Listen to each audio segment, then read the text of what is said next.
atas, falam yazal waqifan hatta ghurabati syams. Jadi setelah mengambil tempat sebagai tempat wukuf di Arafah, lalu wukuf sampai terbenam matahari. Jadi memang wukuf ini juga diniati dan mengambil tempat, lalu banyak berzikir, berdoa, diniati wukuf sampai terbenam matahari. Kemudian halaman 43 paling bawah, setelah matahari terbenam langsung berangkat menuju Musdalifah, lalu sholat maghrib dan isya di Musdalifah dengan jamak takhir. Jadi walaupun sudah masuk maghrib di Arafah, tetapi tidak sholat maghrib di Arafah, tetapi sholat maghribnya dikerjakan di Musdalifah dengan jamak takhir. Sholat maghrib dan isya di jamak dikerjakan di waktu isya, jamak takhir dan qashar. Selesai sholat isya kemudian tidur di Musdalifah. Besok harinya sholat subuh.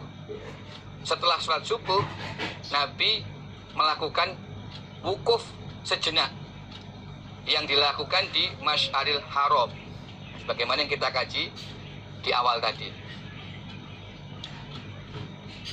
Jadi setelah sholat subuh lalu wukuf sejenak di Masy'aril Haram sebelum terbit matahari, berangkat menuju Mina, langsung ke arah Jumroh Aqobah dan melempar Jumroh Aqobah di waktu duha.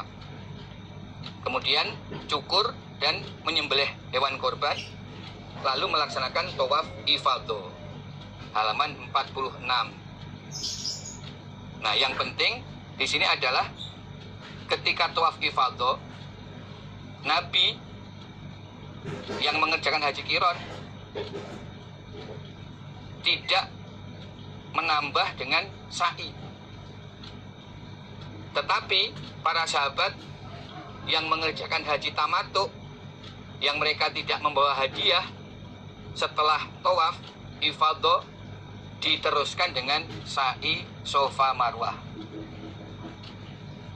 Ini hal yang penting yang perlu difahami untuk kita bisa mengetahui dan membedakan ada dua macam pelaksanaan ibadah haji yang diterangkan dalam hadis ini. Yang pertama adalah haji qiron yang dikerjakan oleh Nabi, yang prakteknya adalah dari mikot lalu niatnya untuk haji sekaligus umroh. Jadi kalau dalam hadis ini kan pada waktu itu syariat belum diterangkan lengkap.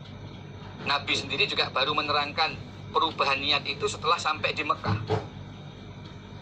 Nah, sekarang setelah Nabi jelaskan, berarti kalau kita akan mengerjakan haji qiron, ya niatnya sudah langsung digabung.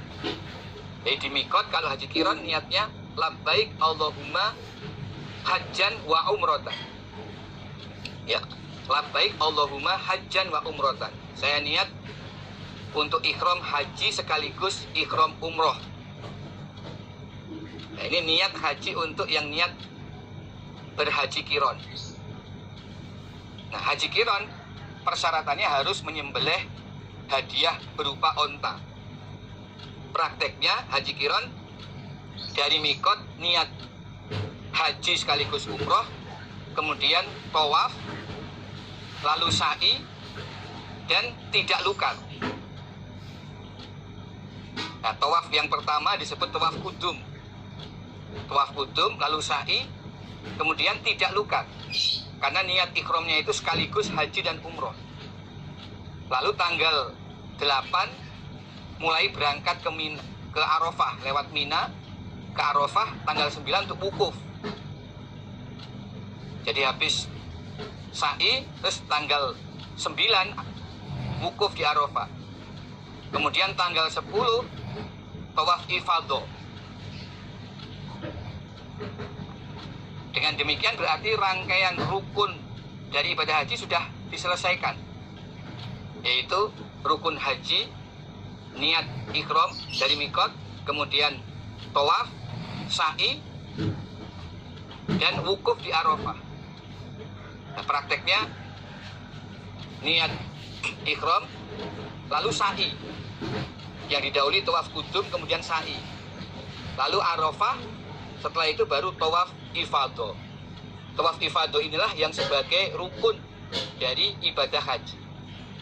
Sedangkan tawaf yang pertama itu ya disebut tawaf kudum, tawaf yang pertama kali dikerjakan, lalu sa'i, kemudian wukuf di Arafah, baru tawaf ifadah sebagai rukun dari ibadah haji.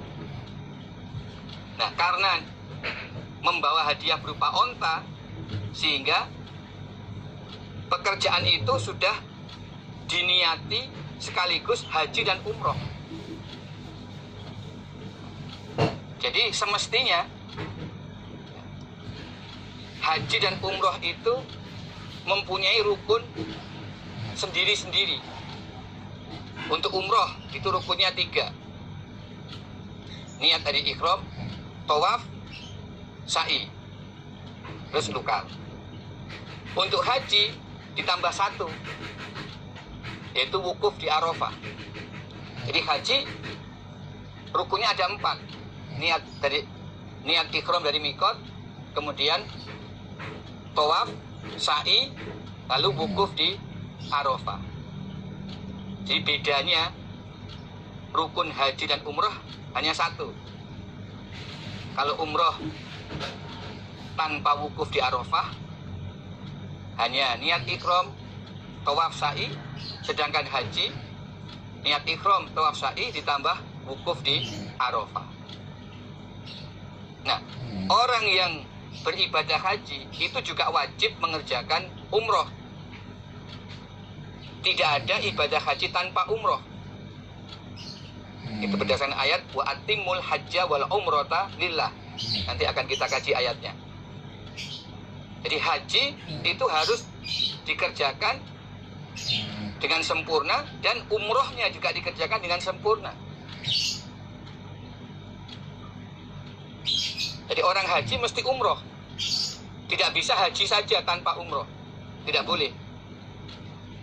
Maka umroh ini juga hukumnya wajib, yaitu umroh yang dikerjakan bersamaan dengan ibadah haji itu menjadi wajib.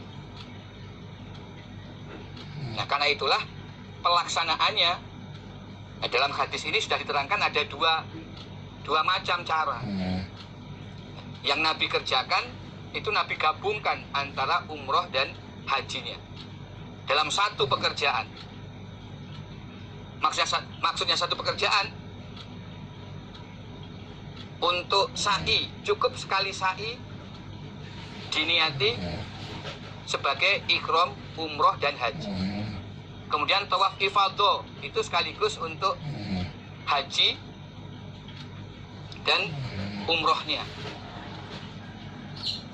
Maka setelah tawaf ifadah, Nabi tidak perlu sa'i lagi, sebab sa'inya sudah dikerjakan di awal, yaitu sebelum berangkat ke Arafah. Seperti yang diterangkan dalam halaman 46 baris awal, fa'afadho ilal bait. Di sini tidak diterangkan bahwa Nabi sa'i. Nah, tetapi bagi para sahabat yang mereka diperintah oleh Nabi untuk merubah ihram hajinya menjadi ihram umroh, dan setelah sa'i mereka lukar, setelah sa'i mereka lukar, berarti ihram, tawaf, dan sa'inya itu sebagai rukun umroh. Sehingga mereka baru mengerjakan umroh di dalam bulan haji, terus lukar, dan belum mengerjakan hajinya.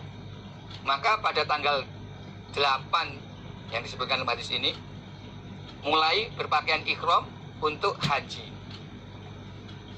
Nah, ihram haji itu mereka kerjakan dengan mendahulukan wukuf, setelah wukuf lalu tawaf dan sa'i. Tawaf tanggal 10, yaitu tawaf ifadah, dan ditambah dengan sa'i lagi. Jadi ini fa'afadu ilal bait bagi yang haji tamattu. Setelah tawaf ifadah diteruskan dengan sa'i Safa Marwah. Itu sebagai rukun dari ibadah hajinya.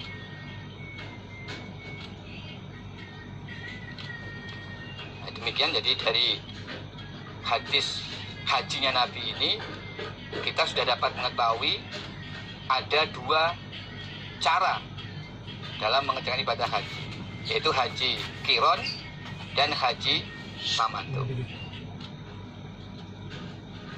Nah, sebelum kita lanjutkan, kita istirahat sejenak.